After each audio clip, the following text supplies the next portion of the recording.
What is up, you guys? It is your boy, Brent Biggest here, and welcome to another video. In today's video, we are going to be talking about the Jacksonville Jaguars. So, kind of it's going to be the same thing with my Bengals video, which will probably be coming out before this, honestly. I mean, you never know, really. But this is going to be another just short video. It's not going to be very short, but it is still going to be short if you're comparing to all the other ones. But it's still giving my personal opinions about this team. But I think this team might be a little bit longer than the Bengals because the Bengals didn't really do a lot, but this team actually has something very interesting I wanted to talk about. But anyway, let's get into the video.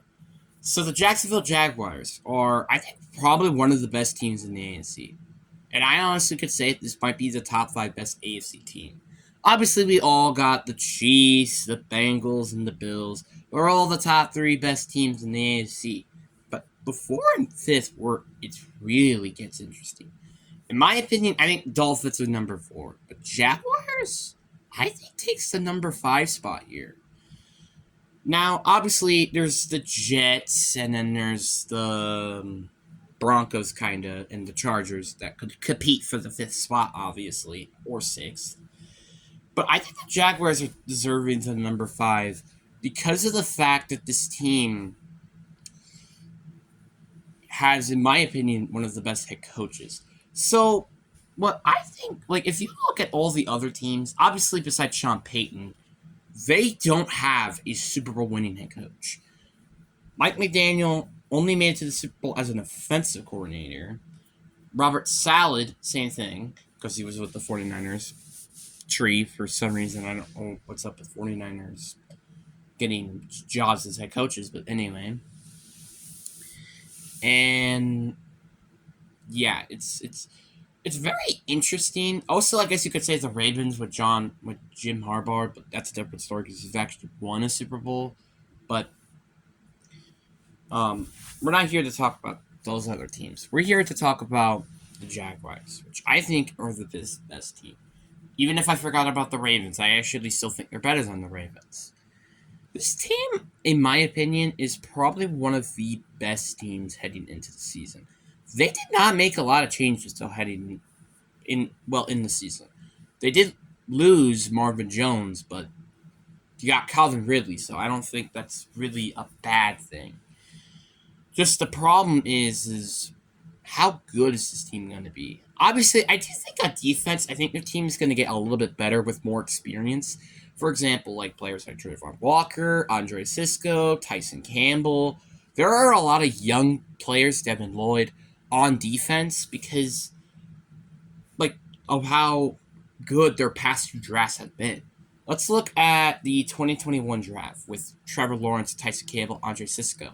All of those are starters and real players at their respectable positions. Then you got the last draft that they had. Trayvon Walker, Devin Lloyd, like those were some good players, and then you also got other players that they drafted as well.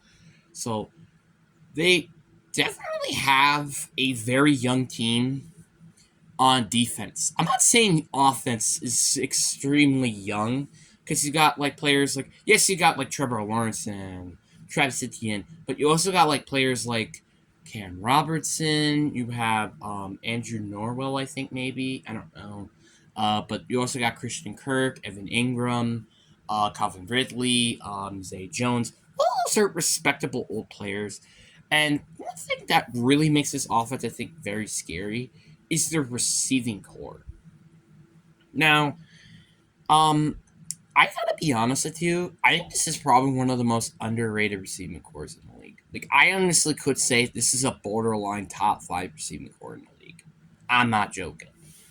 Now, Christian Kirk, everybody, even me, heading into the season, we were all gonna think, oh, Christian Kirk was, oh, that was such an overpay. That was such an overpay. Oh, he's not a WR1. I honestly though thought he was gonna get like over 900 yards this year. Like that's what I thought he was gonna break out, but I wasn't expecting him to break out as the way he did. Over 1,000 yards. I'm pretty sure he got like 9, 8, 7 touchdowns somewhere there. But he was very good last year. And again, not I don't think a lot of people really expected that to come. Same thing with Zay Jones. Zay Jones kind of broke out last year. Like he had over 800 yards last year.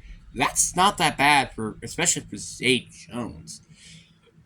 It's I don't feel like he's ever been like a name where like, oh my god, he's such a good WR2 option. Like nobody says that to Zay Jones. But last year, because I know this because of fantasy, which again, take that with a grain of salt, he was pretty good last year in fantasy. Obviously, again, it's just fantasy, but still, he was still good.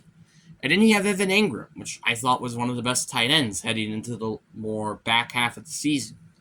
So you got all of these respective targets, and then you introduce Calvin Ridley into the mix. Now, I do have my concerns, same thing like I had with Deshaun Watson. He did skip an entire year. He actually kind of skipped for a year and a half, actually, because of his, I think he had cancer or something. I don't know, something like that. And then he got suspended to gambling. And then he got traded during midseason, and now we're here. Obviously, the thing that is a difference is that he at least gets to practice right away. Deshaun Watson, it took him till like week 8 or 9 to finally be on the practice field. So I took him quite some time. So that is one of the more biggest issues with this team is he going to pan out? Because if not, that's a little bit of a concern. Obviously, again, you also still have, again, like I said, all the other names that I mentioned. It's not the end of the world. It's just they kind of do rely on the offensive weaponry. Because Travis Etienne, yes, he's a maybe good running back, but he isn't great, and he doesn't have any backup options. So that's a bit of a concern to think about. And also Calvin Ridley's health. It's not going to matter if Calvin Ridley can play good. If it's not going to matter when he just stays injured most of the season. Like it wouldn't matter. So that has a big concern that I have with him. But I think if like the concerns obviously I think is their defense and just how young the players are. But specifically, I think it's Trayvon Walker. Like, is he going to take the next step, which this team kind of needs to have right now? Because, no offense to their defense, but their defense doesn't, like, they lack an elite player. Now, you could say, oh, Josh Allen's an elite player. I consider him to be on the borderline, so not quite elite yet, obviously. I still think he's a great player. I'm not saying he's terrible. It's just, I don't think he's quite elite talent. Like, generational talent. Like, he's still a very... Like, again, he's still a great player. Like, if we were redoing the draft, he would still probably be taken in the top 10 of the draft. It's just, I don't think he's the best. Like, I still don't think he's, like, I don't know, top 5, top 10 edge rusher. Well, maybe top 10, but definitely not top 5. And then you obviously have Trayvon Walker, who did not had a good year last year. I think he got like 3 sacks last year, but he did get like, I think 5 to 8 tackles for loss, so that's not bad. It's just they were expecting a little bit more than I think that he did. Because, well, they drafted him number 1 overall over Aiden Hutchinson, who so far has been looking to be maybe a generational piece, but I said maybe because it's just his rookie year. But, yeah, I'm not saying Trayvon Walker is going to be a bust, but it kind of has been leaning towards that so far. And Jaguars are kind of known for making busts like this. Blake Bortles, Dante Hightower. Like, you know how many players that there were in high picks, and then they just make them bust? A lot of them. And it actually stings to see. CJ Henderson, another example. So, I'm just hoping that this is not the case.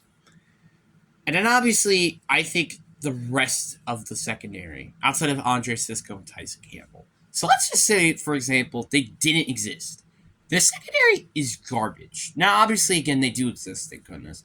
But what if Tyson Campbell or Andre Sisco or both get injured? This secondary is personally screwed. And that's a bit of a concern, and I think a lot of people should have with this team. Another concern that I have is their linebacking core. And I'm not saying Devin Lloyd is bad, but I do think he's going to be gooder this year. But outside of that, they still don't have anybody else at linebacker. So that is also a concern. And then on offense, it's if the team can stay healthy. Now, Travis Etienne did have an injury before the season even started. Then you also have Kristen Kirk, who I think was out for a couple of games last year. And then you also have Calvin Ridley, who also had injury history. So that's also big concerns. You can also say that to Evan Ingram as well. But again, they did end up drafting Brenton Strange, which I don't think was going. I think he's going to be a decent option if Evan Ingram does get hurt. So that's not a problem to me. But that's it. But the only problem I also have is the conference that they're in. Obviously, again, I said 4 other teams are better than them, and then there's like 4 or 5 other teams that earn par of their talent. Even players that they have to go against twice a year. The Titans. I think the Titans are going to be pretty good this year. I don't think everybody's going to believe it. Trust me, I don't think they do. But I think that's probably going to be it. Just the point is I do think this team can be a potential juggernaut this year, like the Bengals, the Chiefs, the Bills. It's just I don't know if it's quite there yet. You know what I mean? But anyway, hope you guys enjoyed this video. Peace.